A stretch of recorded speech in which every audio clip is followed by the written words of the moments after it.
नाही, महाराष्ट्रामध्ये अमित शहाचे दौरे वाढलेले आहेत, कसं बघताय? लोकशाही प्रत्येकाला दौरे करायचा अधिकार आणि पवार साहेबांवर त्यांची टीका होताना गेले 55 वर्ष महाराष्ट्रात कोणी नेता आला तर तो आदरणीय पवार साहेबांच्यावर टीका केल्याशिवाय त्याची हेडलाईन होत नाही.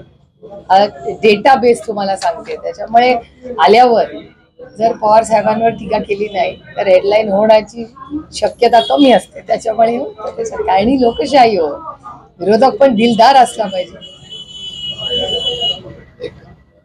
बारामती मध्ये 15 तारखेच्या भरपूर काही घडामोडी होणार आहेत, काय सांगा?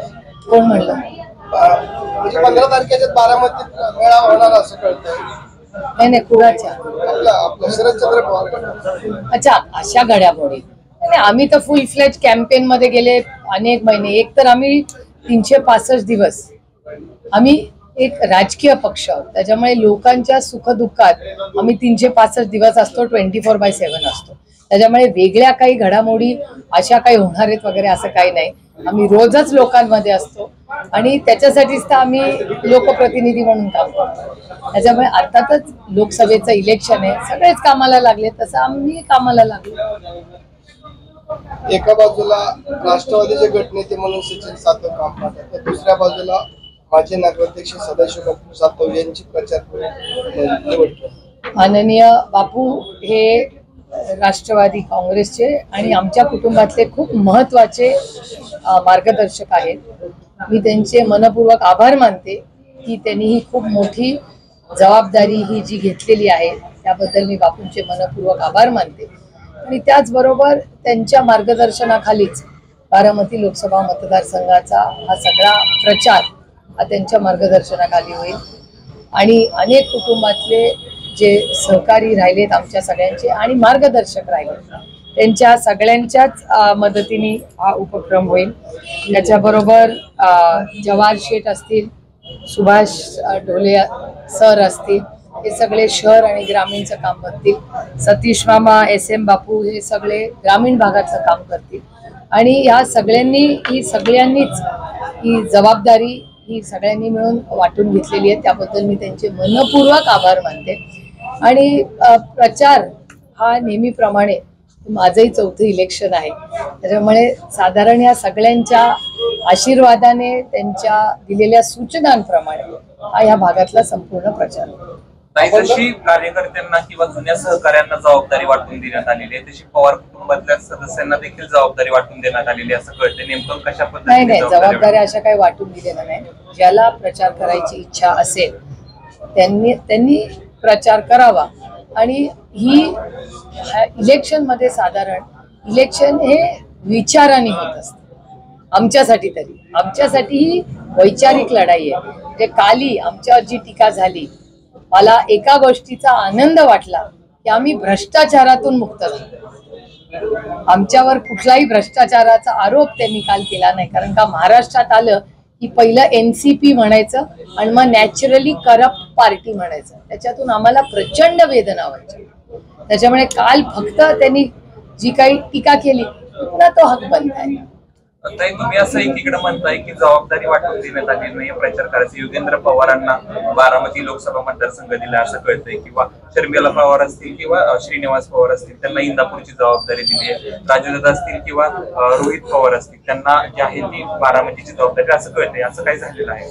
मला तरी माहिती नाही. आपल्याला काही वेगळी माहिती असेल तर मला माहिती नाही. पण माझ्या गेले 3दा आणि माझं 4थं इलेक्शन आहे. माझ्या सगळ्या इलेक्शनमध्ये संघटनेतले सगळे पदाधिकारी जे माझं कुटुंबच आहे, मतदारी माझं कुटुंबच आहे. आणि त्यातून माझ्या कुटुंबातले आणखीन लोक हे दरवर्षी प्रचाराला 5 वर्षांनी माझ्या प्रचाराला असतातच. त्याच्यामुळे प्रत्येक जण, माझे सगळे भाऊ असतील, वहिन्या असतील, माझ्या घरातली आमची मुलंही मोठी झालेली आहेत.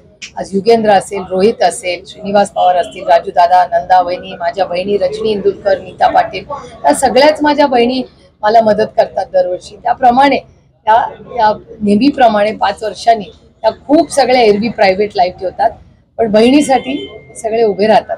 त्याच्यामुळे मला आनंद वाटतो की त्यांचाही एक खूप मोठा आधार मला असतो. एका बाजूला मनोज जरांगे पाटील यांचं आंदोलन सुरू आहे. काल योगेंद्र पवार बारामती तालुक्यात गावभेट दौरा करीत असताना मराठा समाजाच्या कार्यकर्त्यांनी त्यांना अडवलं आणि सांगितलं की जोपर्यंत आमचा प्रश्न मिटत नाही, आरक्षण मिळत नाही, तोपर्यंत आपण गावभेट दौरे करू नयेत अशा सूचना केलेल्या आहेत.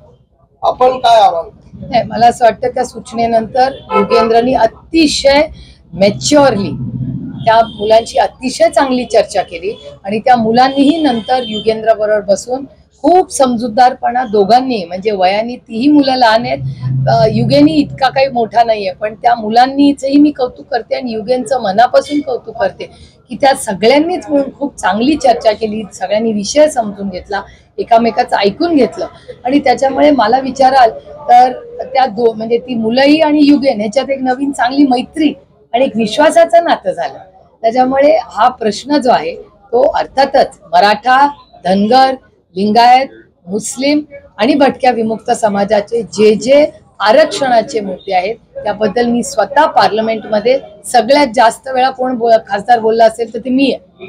याचा अभ्यास, त्याचा फॉलोअप हा सगळा आम्ही सगळे करतोय आणि मी अनेक वेळा तुमच्याही चॅनलवर बोलले की आरक्षणाबद्दल जे सरकार महाराष्ट्रात आणि देशात ही बिलं आणेल त्याला पूर्ण ताकदीने आम्ही एक मताने सपोर्ट करू.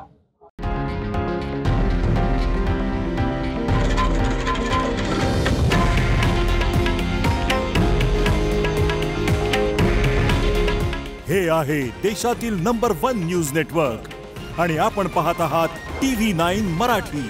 काळजी तुमची, हित महाराष्ट्राचं.